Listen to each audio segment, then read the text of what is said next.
Hi, I'm Dr. Ruth Anderson. Welcome to day 19 of the Enlightened Women, Enlightened You Summit. Today, we're very excited to have Mira Rubin Day, and I can't wait for you to meet Mira.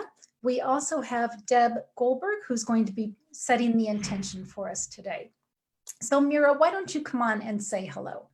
Hello. I'm so excited to have my very own day.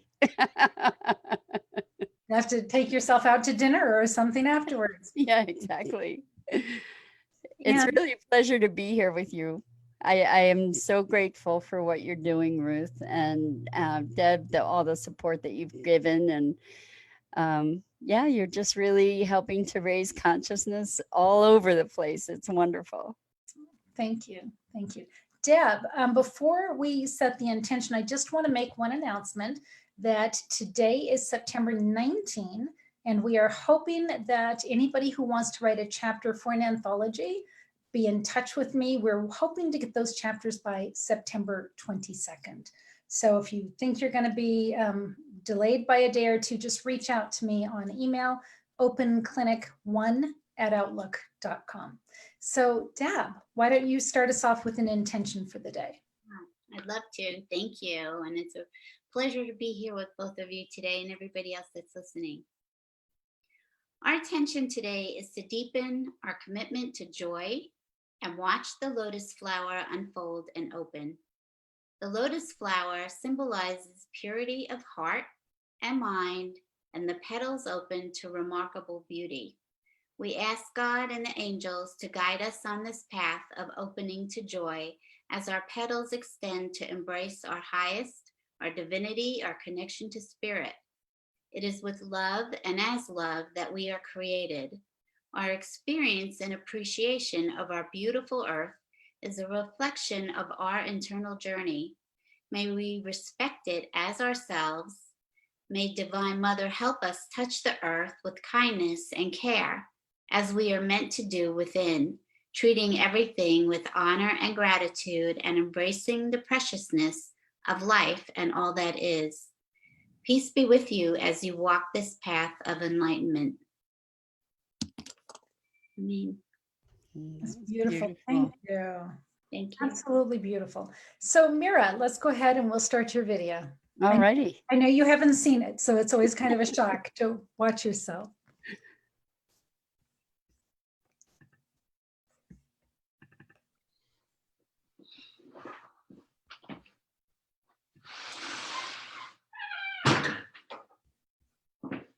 Hi, I'm Dr. Ruth Anderson here with Enlightened World Network.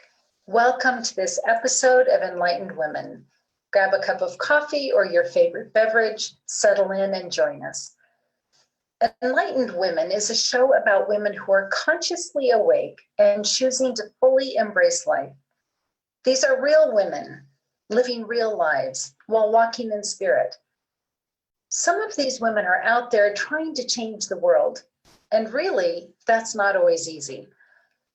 In preparation for this interview, I sat in prayerful meditation. I was shown the black-blue atmosphere of our galaxy. Looking back at the planet Earth, I was shown angels on Earth whose passion and intention is protecting the planet, sustaining its resources for this and future generations. I understood that Spirit knew and appreciated that Mira was devoting her time, energy, and resources as a guardian of the planet and a steward to humanity. Spirit concluded with the words, "She is a blessing." Mira Rubin is indeed a blessing, and I can't wait to share her with you. Mira, thank you so much for being here with us today. Ruth, thank you so much for that welcome. I'm deeply moved. You are doing so much for the planet right now. Can you tell us, what is it that's brought you to this place in your life? I spent the better part of my life in a search for purpose and a deep, deep longing for a sense of meaning and a reason to be here. And after many years of searching, I finally discovered that my purpose was deeply connected with the welfare of the planet. And so the way that I discovered that, well, it was a very deliberate path, but one of the things that let me know that I was on the right trail was that when I thought of what we are doing to this planet, still, it broke my heart. And I actually think that this is a critical factor in understanding what your purpose on the planet is. Is this something that moves you so deeply that you can't stand by and watch it proceed as it does, or as it is? So as a result of that, I decided to move toward a vision of sustainability on the planet. And I have a very big vision of an eco park, which is a central location that is a demonstration center and a learning center for all different methods for creating sustainable housing, sustainable food production, sustainability from all different aspects. And in dreaming that huge dream, which is sort of like a franchise, like the Disney franchise around the globe, you know, where a Sustainability World's Fair, people could come and learn and participate and gain skills. I started looking at how could this be made possible.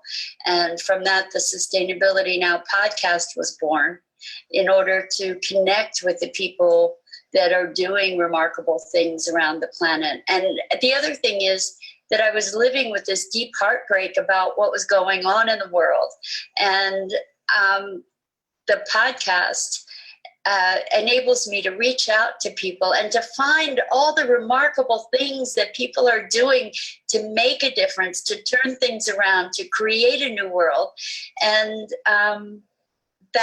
that sense of hope and possibility and a new reality is what carries me forward.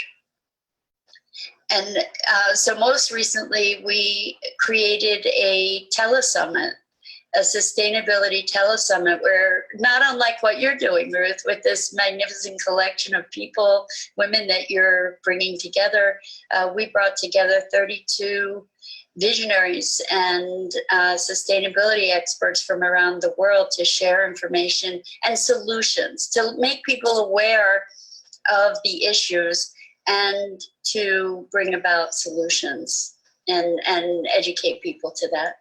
And is that summit available for people to still listen to? Well, actually, it's available for purchase. And I believe we'll probably be re-airing it and in portion or in total for free periodically. But it is available for purchase if you go to sustainabilitynowsummit.com. Thank you for that. Great. Yeah. So, Mira, so many people have said to me, how do I figure out my soul's calling? Yeah. And you did the hard work of figuring out what it was for you. Yes. Any advice for folks who are trying to figure it out? Yes, actually, I'm in the process of building a course to teach people, or to actually a workshop kind of course to guide people through the process. But one thing is to find the thing that breaks your heart. And the thing about that is that it's generally so big that it can be deeply overwhelming. And the big encouragement is to dream the dream that you're terrified to dream, that just seems so outrageously big that there's no way that could possibly happen. And to look at that dream and connect with it with your heart and own it. To really step into and step up to it, because you wouldn't have that dream if it weren't for you to step into. And I'm not talking necessarily about being an astronaut, for example, but that might be a dream. That might be your path. What I'm talking about is looking at the big picture For me, what I recognize first off is that we create our own world. So this agony that I was experiencing was my agony that I created also. And what I needed to recognize was, what can I do to ameliorate that? What can I do to transform this sense of hopelessness that was paralyzing for me? And what the answer for me was, find answers. Find people that are doing things that are positive. Look for hopeful stories. Look for something that opens into the future that I want to create for myself. So look for what breaks your heart. Look at what it is that is at the heart of that brokenheartedness. So for me, it was hopelessness. And there was a deep despair. And also look at what your talents are. Look at what gives you joy. And also look at what you don't enjoy. Because oftentimes people will craft a future for themselves or a path for themselves in a career that on paper looks like it gives them the answers, but they haven't thought through the rudiments of day-to-day schedule, or what is going to happen on a moment-to-moment basis within that lifestyle that they're creating for themselves. So they might find themselves with a very successful business or initiative, but it's sucking the life out of them. So you want to look at what you really enjoy. For me, I love learning. I have a deep, deep passion for learning, and whatever I do, I need to be learning.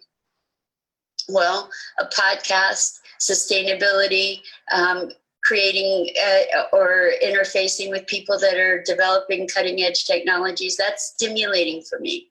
So that's part of a very deep part of the vision that I craft for myself. Think of who you want to be playing with. Who are the people in the world that you want to interface with? Who do you want to be talking to on a daily basis? Who do you imagine yourself being in your highest vision of yourself? Who would you really like to be in the world? What would you be standing for? What would you be standing like physically? Look at your values and understanding so many of the self-help sorts of things that I've encountered in my life really talk about meditating, calming, changing belief systems, but not really looking at who you are. And we have clues to our purpose from the time we're children. Like the things that you dreamt of when you were a kid, look at those dreams, recall those dreams, bring them back to your awareness. And those provide really amazing keys to what you can do and what your purpose is here.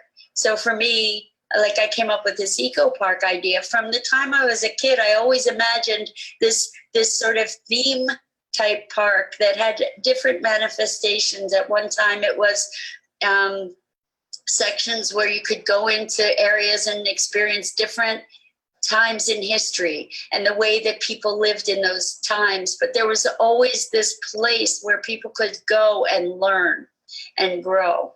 And now that's integrated into my current day vision.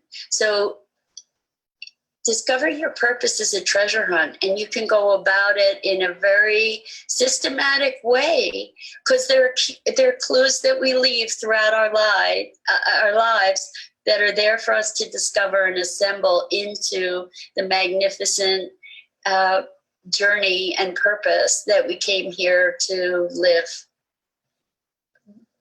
Fabulous. Thank you. That was so beautifully stated. Thank you. You said to me at one point, if I am in service to something larger, I can suffer what would have been the paralyzing humiliation. How hard has it been for you to step into all of the pieces of this journey that might have been outside of your comfort zone. What's that been like for you? Well, okay, so this is another reason why it's incredibly important to find your life purpose, because it's something bigger than me. Okay, it's something bigger than my notion of who I am. It's something bigger than my notion of the limitations that I experience. Okay, on a personality level. But when I have a mission and a purpose, I can keep getting up when I fall and stumble. And boy, I am really artful at falling and stumbling, I can tell you. So as an example, we just did the summit, and it was just me and Scott, and we did have some peripheral people that we relied on very, very deeply as well. So I thank you particularly for the help that we received. However, bottom line, it came down to me and Scott, and we had problem after problem after problem. We had problems with the people being able to, with the videos playing well. We had problems with our email list. We had problems with sending out links that didn't work. All of these things. I'll call myself a recovering perfectionist because perfectionism can be paralyzing, and we didn't have any time to be licking our wounds. When there was an error, it was like, oh, okay, notice that, fix that, go on to the next thing. One thing after another after another. Now, I think one of the most important things to learn in service to something bigger is it's not about me. It's not about me. So I don't have the inclination to indulge my my sense of shame, even, in service to something bigger. It's like, oh my gosh, just move on. That's what's next. Now, what I was going to say is that it's really important to know or to adopt this philosophy. Fail forward and fail faster. And so nobody learns to walk without crawling or without falling and scraping a knee and as adults, we forget that. And so there's a certain sense of humility that we need to adapt. So in order to learn, we have to go through the awkward phases of not knowing. And I think that as we've grown older, there's sort of a shame that is kind of a standard in the culture when you don't do it right. And I think in order to transform the world and transform ourselves and really accomplish what we need to do is to allow ourselves to do it wrong in order to get to a place where you do it right, or righter and righter, or better and better. And it's an incremental thing. And this notion of perfection is something, as I said, that can be paralyzing. What we need to do is to create a goal for ourselves and then move forward toward that. And another aspect of that, which I've questioned, because my perfectionist keeps wanting to assert itself, is imperfect action is better than no action. And the truth is, when you're taking on something big, there are going to be lots of stumbling blocks. And the point is, you just have to get up one more time, then you fall down. As long as you get up one more time, then you fall down, you're still in motion and you're still making progress. So, Mira, I want to take you back even a little bit further. I was working with a client just yesterday who was actively not listening to what her soul and her body were trying to tell her. about next. She is so physically, yes, it's making her physically ill. yes. And for her, I really believe it's if she stops and listens to her body and stops and listens to her soul as to what her future life might look like or could look like, she has to undergo a major death in quotes, of self. It might require changing a current relationship. It might require giving up the luxuries that this relationship is providing for her. And through our conversation, she was able to realize the handcuffs, the golden handcuffs that are connected to this relationship, but it's keeping her from stepping into her soul's calling. Do you have any advice for those listeners that are doing that major struggle of, I'm so scared to look at what my soul's calling is because I might have to completely change from the person that I am right now? Yeah.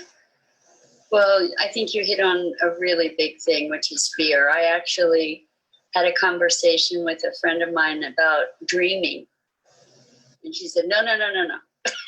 I'm not going there because it requires deep courage to be willing to listen, first of all. And it requires also letting go of your notions of who you believe yourself to be. And so I'm just going to back up because this is a really deep topic. And what I've noticed, or what I've been working with lately, is resistance and looking at releasing resistance. And so when we ignore our passion and our dream, like you said, we suffer. We suffer deeply, whether it be physically, mentally, emotionally, spiritually, financially. We suffer when we ignore our calling. And yet, to take on that calling takes tremendous courage and means tremendous change.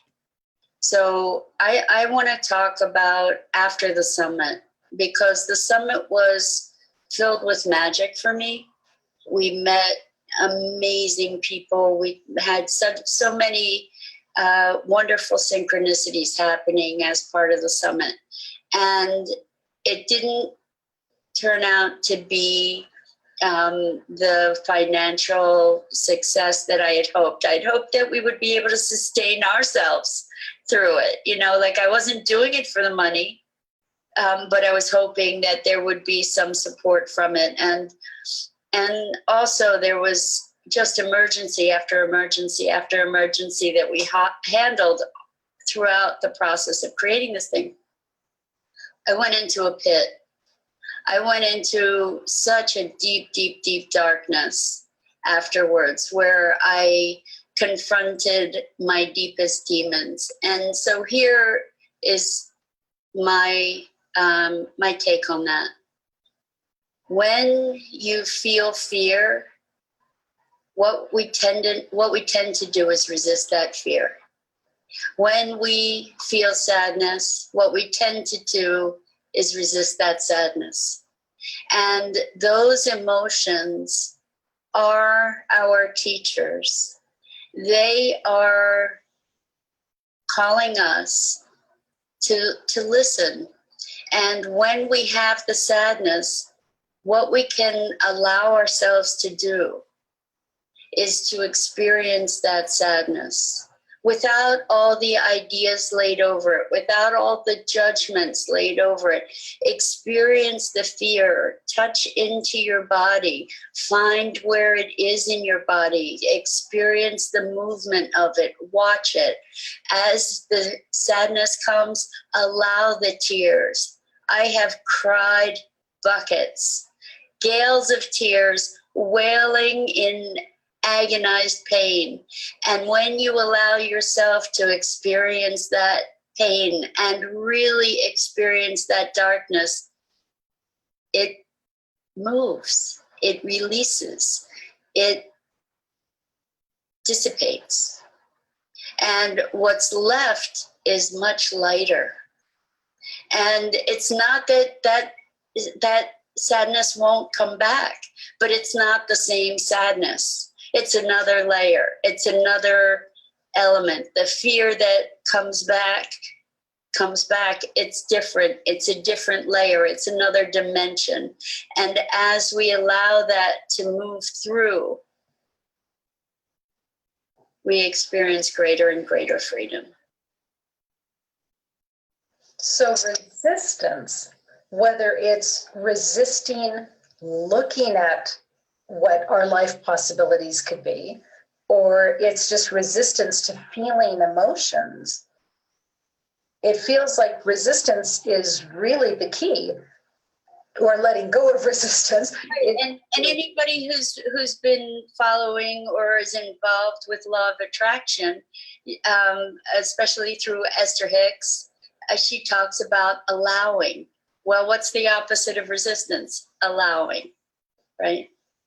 And if we allow the experience that we're experiencing, like to get out of the head and into the heart or into the belly, wherever that feeling is. Like I have had emotion that I can track through, like all of a sudden I'll feel a pain in my shin. Same thing with pain, actually. This is transformative with pain.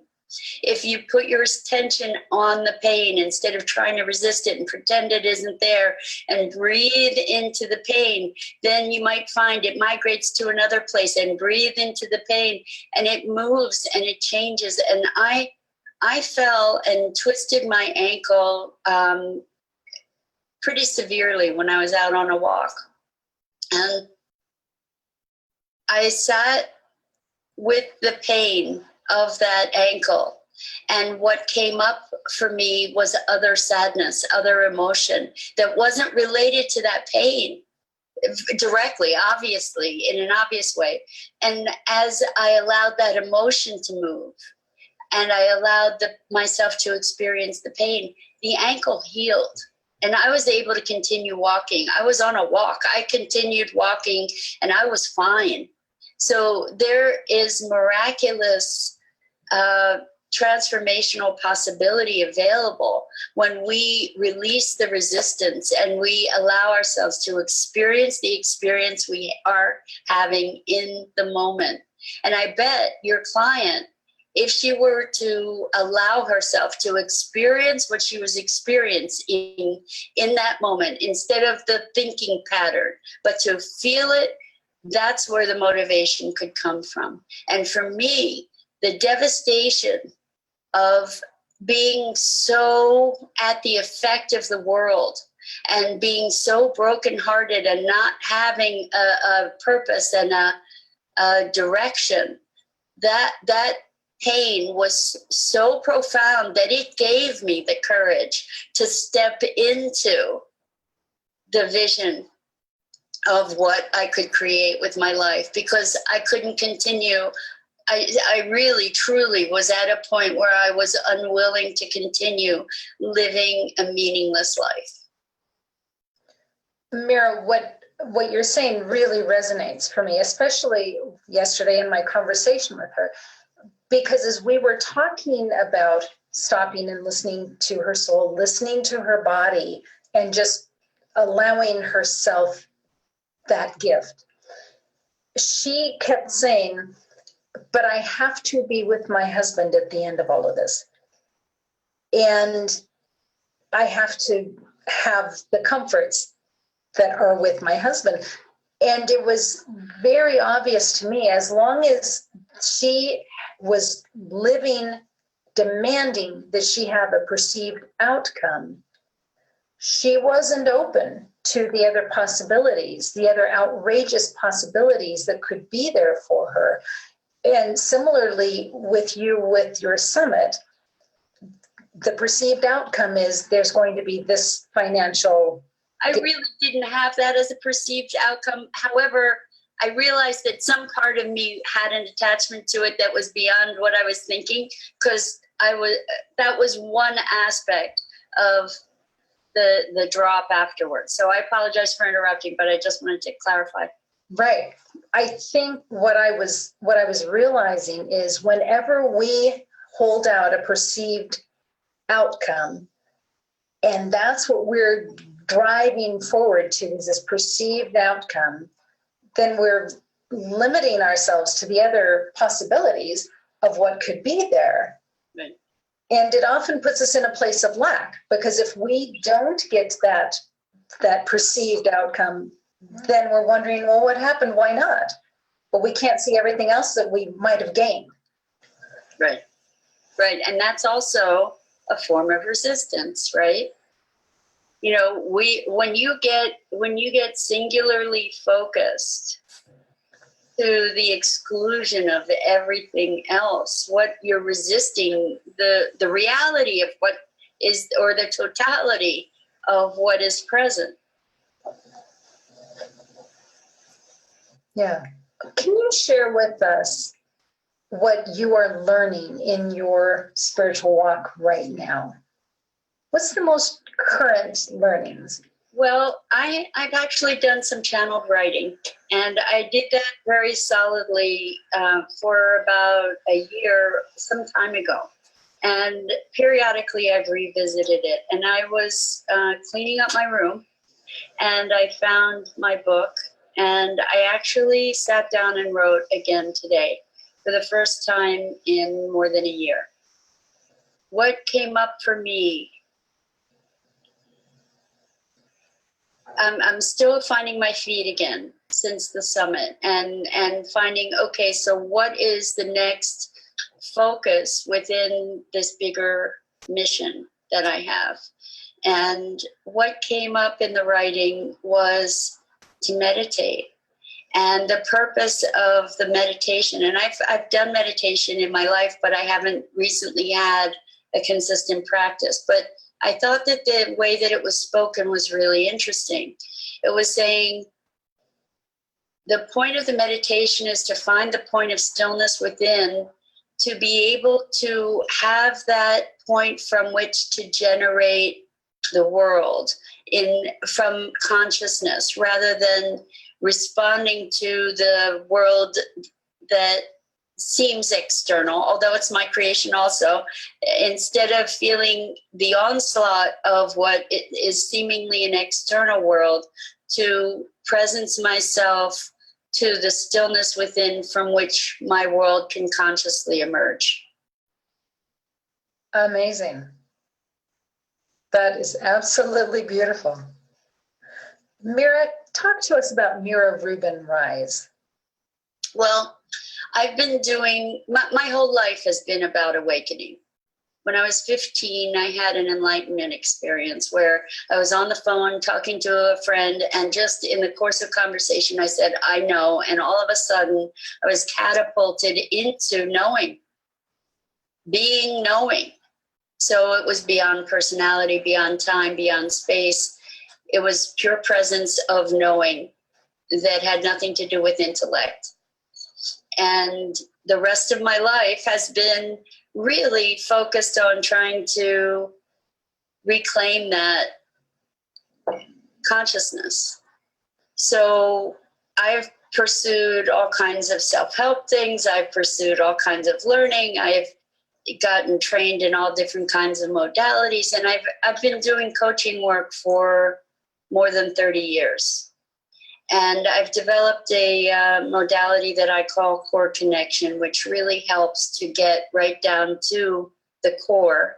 And so Mira Rubin Rise is my coaching practice, really. And it's success coaching and business coaching also. It's business success through personal transformation. Because we are our businesses. Our businesses are a reflection of ourselves. So as we transform our context for what's possible, that translates into the way that we manifest in the business world as well. And one of the things that I believe very deeply is that business is one of the most important vehicles for planetary transformation. And transforming our paradigm for business is part of transforming the planet. And by that, I mean creating businesses that are heart-centered, that are ideals-driven, that are sustainable, that look at the ramifications and implications for humanity and for the planet in the way that they are operated and designed and built. I'm reminded of two of the other speakers that are with us in this Women's Summit, Olivia Parrud and Anumanu Santos. And they also are very invested in heart-centered businesses. So that would be a beautiful connection. That sounds great. Yeah. Mira, thank you so much for being with us here today. How do people contact you or follow you? Well, Facebook, Mira Rubin Rise is on Facebook. Sustainability Now is sustainabilitynow.global is our website and podcast. And you can also find us on Facebook, Sustainability Now. That's probably the best way to reach us. And you can reach out to me personally at mira@sustainabilitynow.global. Mira, thank you so much, not only for what you're doing for the planet, but for the beautiful you that you are bringing into the world and sharing with us. It was such a beautiful gift for me today. So thank you. Ruth, thank you so much for what you're doing. This has been a real gift, because having the opportunity to share these thoughts that we've discussed, this is really my heart and soul. And this is really what is behind the things that show up in the world for me. So I am deeply grateful to you for the opportunity to share that, and for the gift that you're giving the world by collecting all the wonderful people that you're collecting and sharing. Thank you. Well, thank you. Mira, I'm looking forward to talking with you later. Likewise. You take care. You too. Bye. Bye.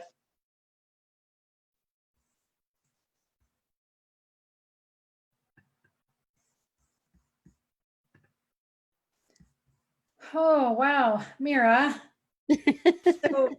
So just watching that, the first thing that comes to my mind is that I'm watching this beautiful, brilliant, and wise woman that I just want to sit at your knee and I just want you to teach me. And I wonder what is it like for you to watch this beautiful, wise woman that you just watched? It's surprising. You said it was going to be surprising, and it is. It is. And I did watch a beautiful, wise woman, and that's kind of a revelation. And I appreciate the opportunity to do that with you, and as part of this tremendous initiative that you've put together. I'm really moved. You know, those things that we discussed in the video, those are really what I'm up to. And I also want to say I've launched my website. So anybody that wants to work with me could find that at yourcoreconnection.com. And the other ways of reaching out to me are also still valid. But I so appreciate this opportunity for so many reasons, Ruth. First, to be able to connect with the assemblage of brilliant women that you've put together. I'm so honored to be part of that group, and also to have the opportunity, really, a platform to share these parts of myself that you gave voice to, you allowed me to give voice to. It's been a profound gift. Well, and my absolute honor and privilege to have you as part of this summit. One of the things that you said was that when you're serving something bigger than yourself, then you can, what were your words? It was amazing that you could survive the humiliation, the paralyzing humiliation, which, Yeah. wow. And also that when you're serving something bigger than yourself, that you can let go of those incredibly high demands you have of yourself for perfection, or for how you think you need to put yourself or your product out into the world.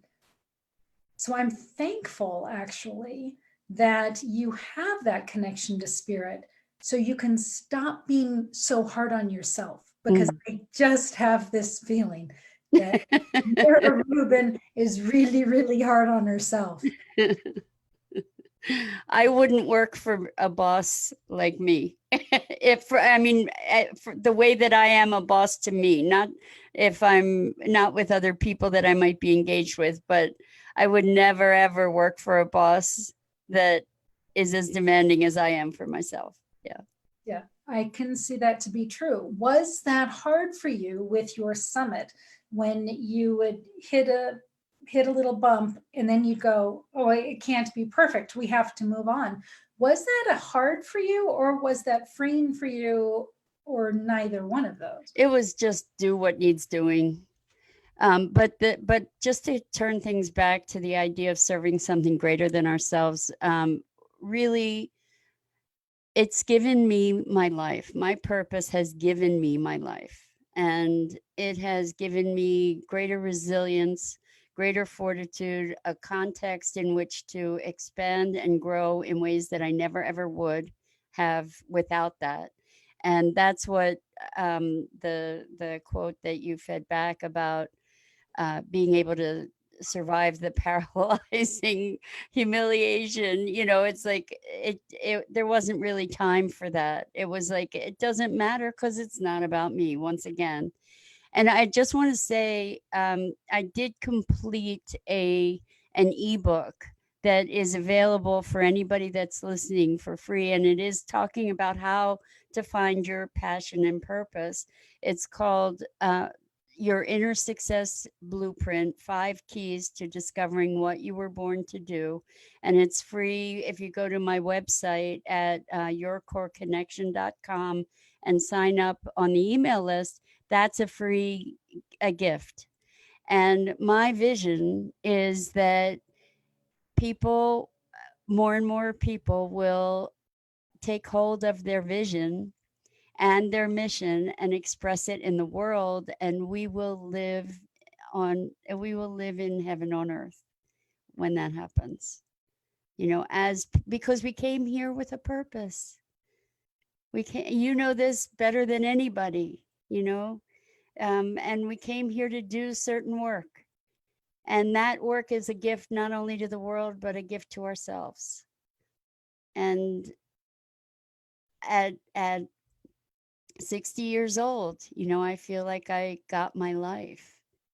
And it's only getting better and better. And so with the mission and purpose and something bigger than yourself, it forces you to serve beyond your perceived limitations of yourself. So all of that goes by the wayside because it's calling us to grow and to rise and to evolve into that service, into the requirements of that service. So I don't know of a better path of transformation, frankly. Well, and so many people, women in particular, are asking the question, how do I figure out what my soul's purpose is? And I've looked at a lot of literature, through the last 5 years. I have never heard a process so succinctly put together as what you shared during that video. And it was so profound that was the quote that we used for your daily event flyer, because I really want people to see what you have been attributed to saying is, these steps to keep into account, to take into account when trying to figure out your soul's calling. Frankly, it's brilliant. Are those steps outlined in your ebook? 5 keys. Yes. So they're the 5 keys.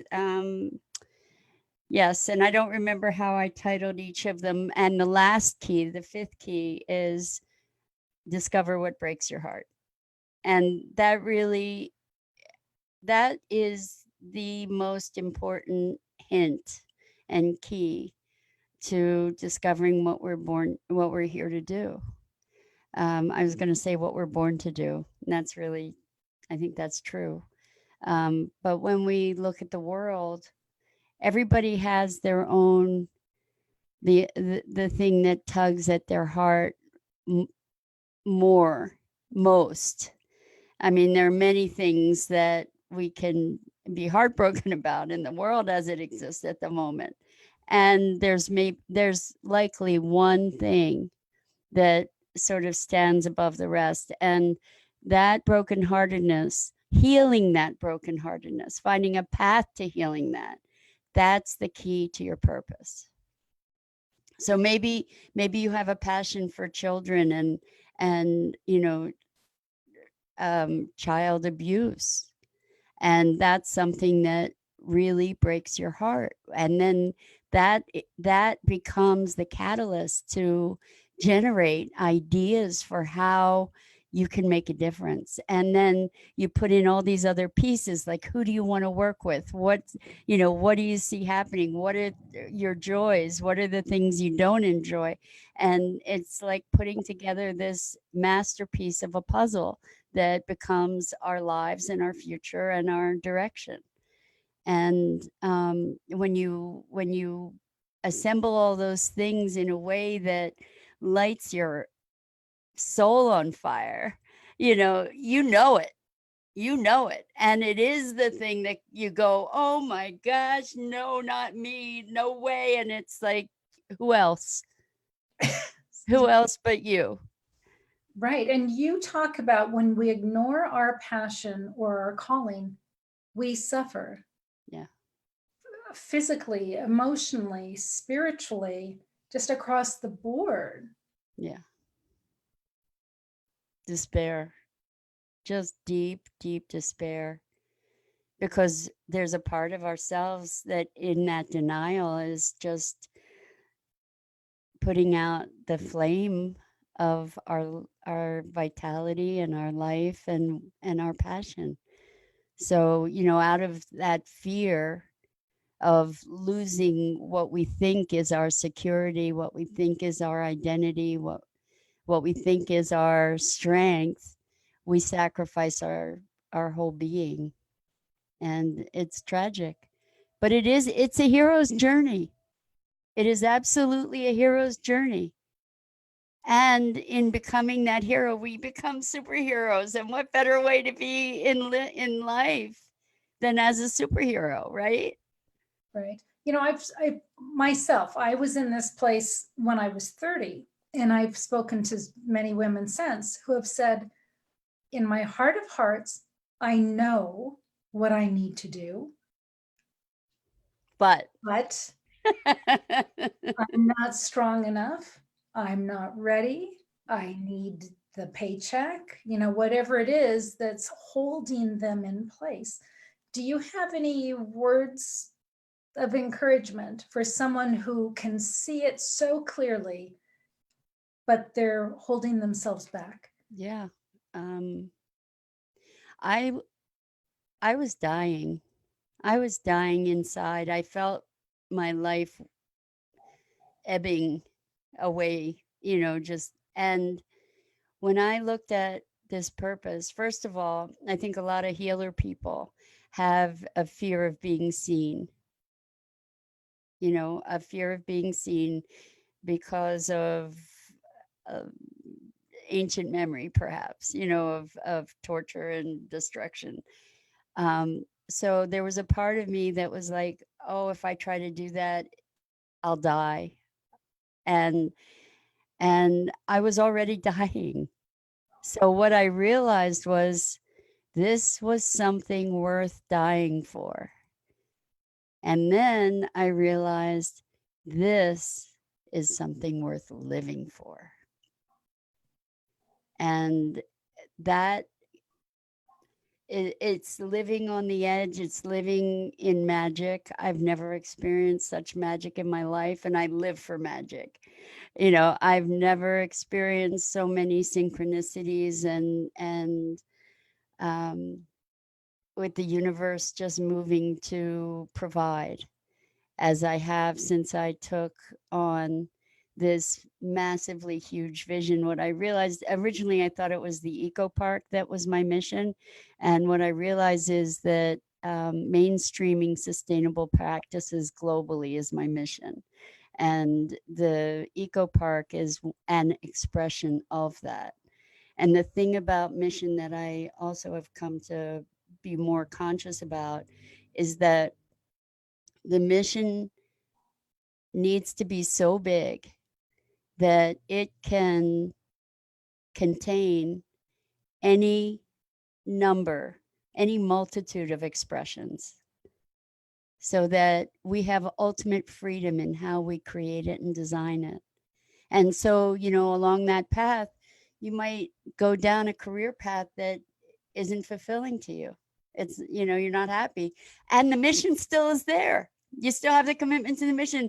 And so you don't have to say, oh, I'm a failure. Oh, I lost my direction. Oh, I lost my compass, because that mission's still there. It's just like, oh, okay, maybe we need to find another way to express it in the world. And sometimes I think if your mission doesn't scare you, Right.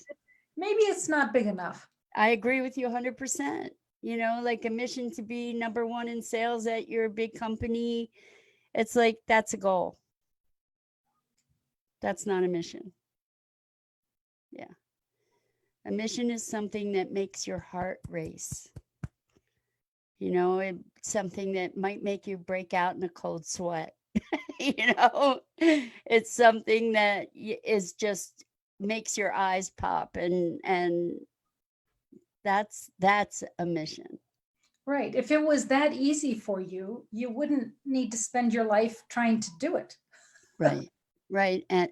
And so, like, your mission should be something that you can live into the rest of your life. You know, it's like, who are you? You know, who are you? Like, at the very core, that's what it's about. And the beauty of a mission is that it provides a context for all kinds of life decisions. You know, it provides a context for what kind of education you want to pursue, even at any age. And I don't mean necessarily formalized education. Maybe, you know, it's like what kind of research I'm doing on the internet, you know, like where I'm going to focus my attention, the people I'm going to get to know, you know, the events that I want to attend, the places I want to explore. I mean, it gives you a context that is in alignment with your core being. One of your great ideas was to stop and think, who do you want to spend your day talking to? Yes. Who do you want to play with? Like when I made my vision statement, I'm going to say my vision statement because it still gives me chills. I made my vision statement years, at least 2, maybe more years before the eco park came about, and before Sustainability Now, and before all this magic started happening. So here's my vision statement. I work and play in the realm of magic and miracles with world shapers and paradigm makers as a peer. Wow. It still gives me chills. And that's what's happening. I mean, I am talking to people that are shaping the new future. And we are creating, we're dreaming the new world into being. And, you know, that was my vision. And so look what's happening out of that. And so there's a distinction between vision and mission, right? And my vision is a world that works, also for where people are joyful, where we're living in harmony with the planet, where we are responsible and joyful stewards, where people have plenty to eat, where animals live wonderful lives, where nature flourishes, Yeah. I'm glad to be part of your world, Mira. I'm glad you're part of my world too. And likewise, I'm so blessed to be part of yours. Well, let's take a minute. Let's check in with Deb, and we'll see if any of our friends are over on Facebook Live today. Okay, great. Deb, you're muted. Muted, hon. Can you hear me? Yes. Now. Oh, no. Okay, sorry. It's been so beautiful listening to you talk, Mira. You're just so empowering and transparent, and I just wanted to share that with you, that you're an inspiration, and so the other people watching this feel the same way. And so there's a lot of quoting going on. Terry Angel says, "A mission is something that you make that makes your heart sing." I love that. So, we're taking all the things, all the juicy gems that you've been giving us. They're just awesome. Ivana is on, and she says, "So powerful, not doing what we're supposed to. We're sacrificing our being." So true. It is, and I agree. Terry says again, when we don't listen and follow our soul's purpose and calling, we feel like there's an empty hole inside of us. So I think it's so important what you're talking about. How do you figure that out? Because a lot of people don't know how to do that. Stop focusing on the outcome. You were taught, both of you, Ruth, you were talking about that too. And I think that's so important about how we're going along.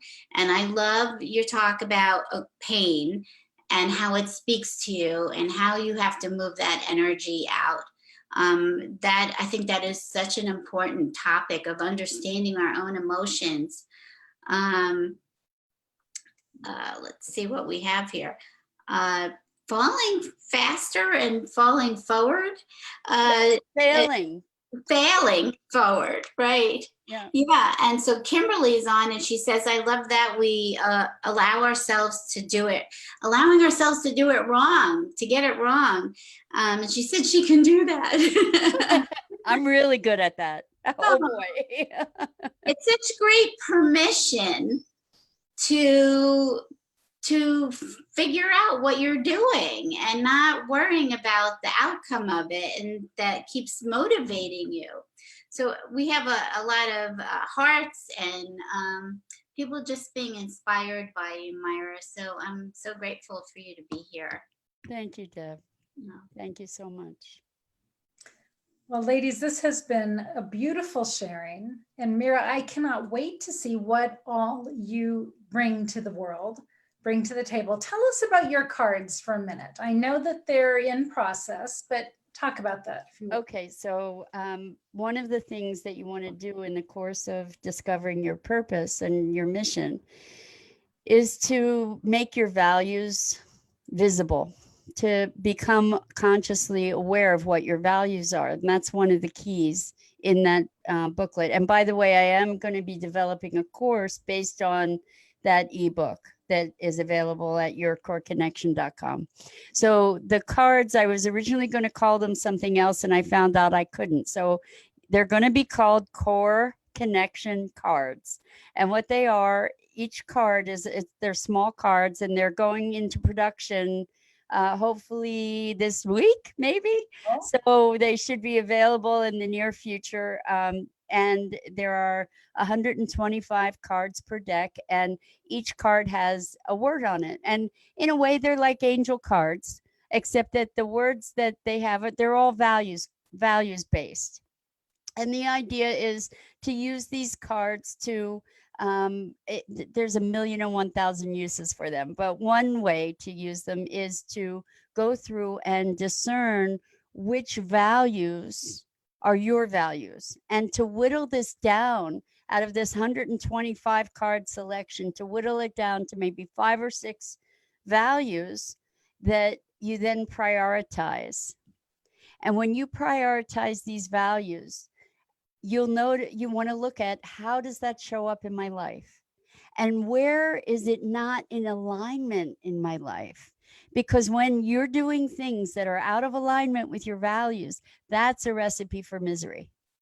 And the truth is that most of us aren't really conscious about what's going on around that. You know, we don't know what our highest values are. And so when there's a violation of that value, then it's hard to perceive. So even with altercations with friends or family, even in a context of a larger peacemaking initiative, these values and making them visible is a really, really powerful tool to enable greater communication, to precipitate greater alignment, all of those things. So that's what these cards are. They're core connection cards, and they will also be available at yourcoreconnection.com.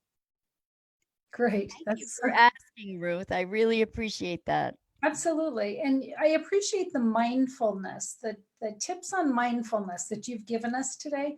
And one you just said was to pay attention when there's a violation of your values.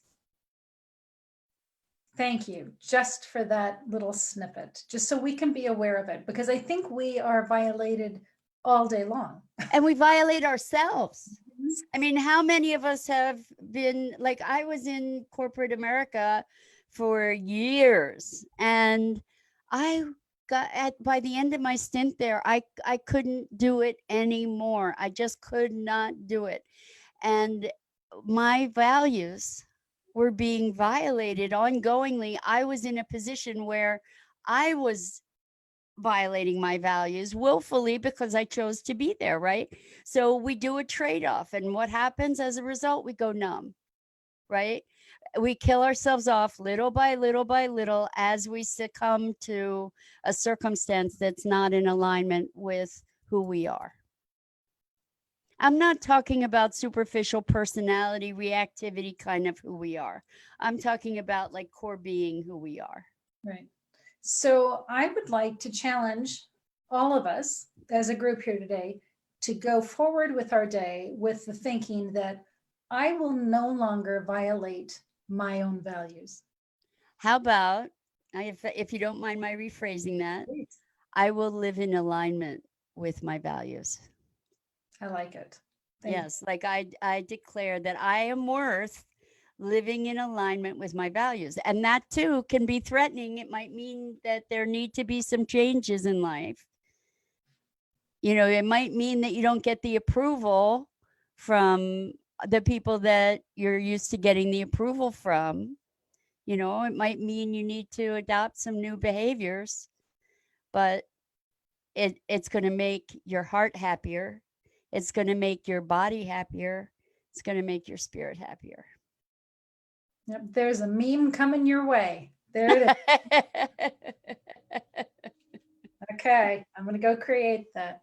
All right, well, I want to thank you, Mira, so much for being with us here today, for your fabulous video, and for sharing us on your Facebook page. And Deb, thank you for spending your morning with us here today.